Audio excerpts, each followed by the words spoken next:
felt betrayed. 20 years ago this month, British 800 metres runner Diane Modahl had her life turned upside down.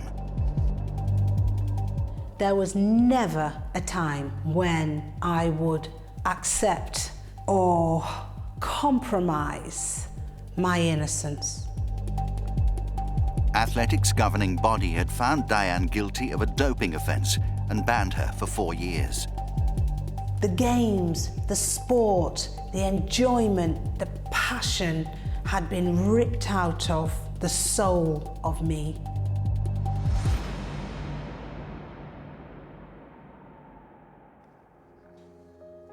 An Olympic finalist in 1988 and Commonwealth champion 2 years later, Diane Modahl was one of the world's best middle distance runners of the 80s and 90s. As hot favourite to defend her Commonwealth title at the '94 Games in Canada, Diane was in a relaxed mood the night before her race. I remember sitting in the canteen area with some of my mates, some of the other athletes, and there was a rumour going around the village, around the camp, that an English athlete had tested positive for drugs. And I was part of that conversation. And at the time, I remember saying, I hope they catch them and I hope they ban them for life. The following morning, Diane had been for her usual pre-race warm-up and was heading back to her room to prepare for her first-round heat. But she was stopped by team official Susan Deves, who called her into her room. She took my hands in hers and she looked directly into my eyes and she said, Diane, a drug test you gave 9 weeks ago has tested positive. Well, after I received that news, I actually don't remember too much about what happened afterwards. I do remember waking up and finding myself on the floor, having no idea how I got there. And Sue was looking over me, slapping my cheeks, saying, breathe, Diane, breathe, you must breathe. Diane was withdrawn from the Games. With concerns for her health, she flew back to Britain accompanied by a nurse. A urine sample that Diane provided after a race in Lisbon in June 1994 had shown levels of testosterone over 6 times the legal limit. After news of the positive A sample, her husband Vicente flew out to the Lisbon laboratory for the B sample test. On arrival, he discovered that Diane's sample had not been refrigerated. It had been left on a windowsill for 3 days, in temperatures exceeding 35 degrees. When they opened the sample, there was a terrible odor. The experts agreed, the medical experts agreed, the sample was ruined by bacterial degradation. So already then there was signed a document at the B test where all the experts signed, this sample is not healthy, should be discarded, but the president of IAAF and IOC have decided to continue. As the first British female athlete to fail a doping test, there was intense press interest at the case hearing in December 1994. With evidence that the pH level of the sample was over the allowable limit for testing, the Modahls were expecting Diane's name to be cleared. And so going into that hearing, we were extremely confident that we would win. But it became evident very quickly that because of the nature of the case, because of the publicity and the media that had followed the case, it was quite clear that this was no longer about protecting an innocent athlete. It was very much about protecting the integrity of the sport, the then British Athletic Federation, and the officials who had done the test themselves. Martin Lucking, chairman of the panel, delivered the verdict. Having heard all the evidence and considered all the documents, the committee was satisfied unanimously, beyond reasonable doubt, that a doping offence had been committed by Mrs. Modahl. Diane was banned for 4 years, and her reputation was in tatters, leaving her and Vicente devastated. They immediately launched an appeal. Asked to scientifically prove their evidence, Diane replicated her normal training regime for 1 month, as did a tennis player and a fun runner. All 3 females provided a urine sample for testing. And the sample was divided into 2, an A and a B sample. The A sample was pH 5, frozen for all of them. the B sample for each of them was stored at the same temperature as in the room in Portugal. We had we contacted the Meteorological Institute in Lisbon, got all the details right, and all the 3 athletes tested positive. It proved that bacterial degradation, the B sample which had been left in the heat, every single time created a false positive reading. At their appeal hearing in 1995, the Modahls received the news they'd been waiting for.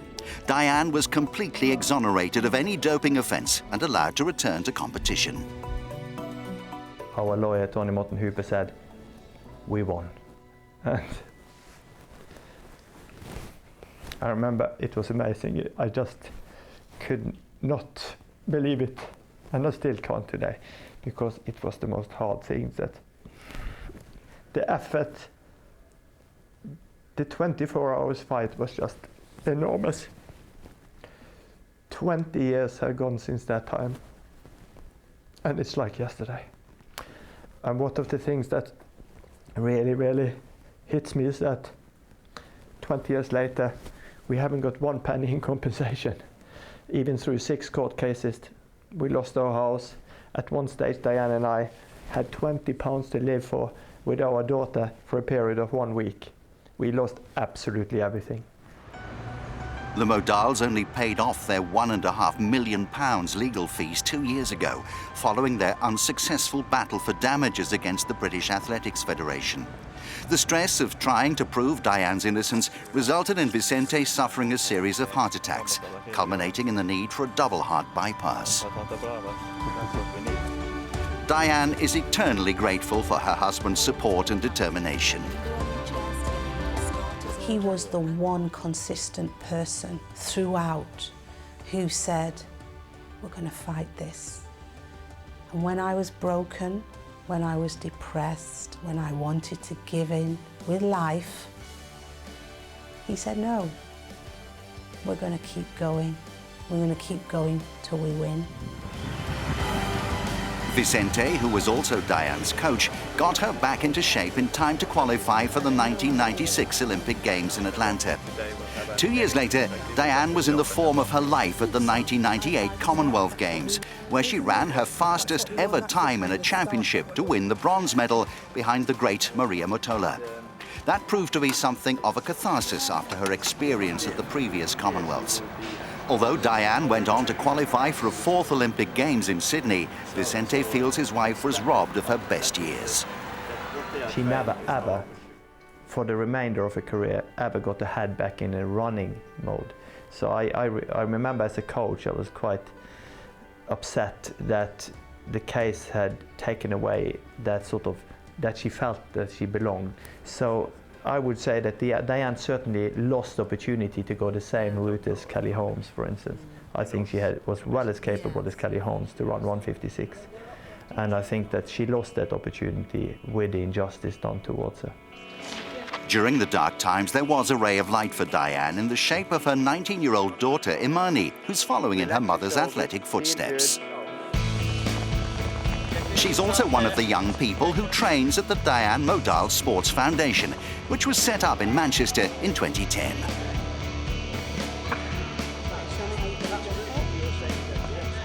The foundation is a registered charity that provides opportunities for young people from deprived areas, enabling and inspiring them to fulfill their potential both on and off the athletics track.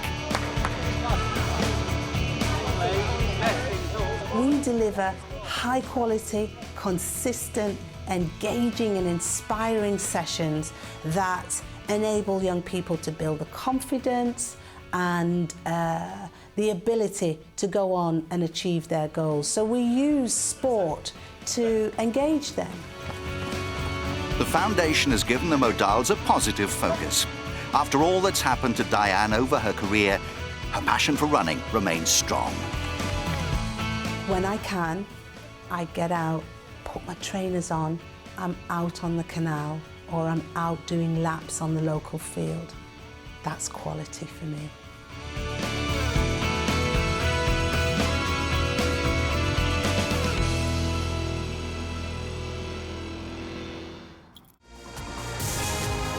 Subscribe now to our YouTube channel for the very best of Trans World Sports.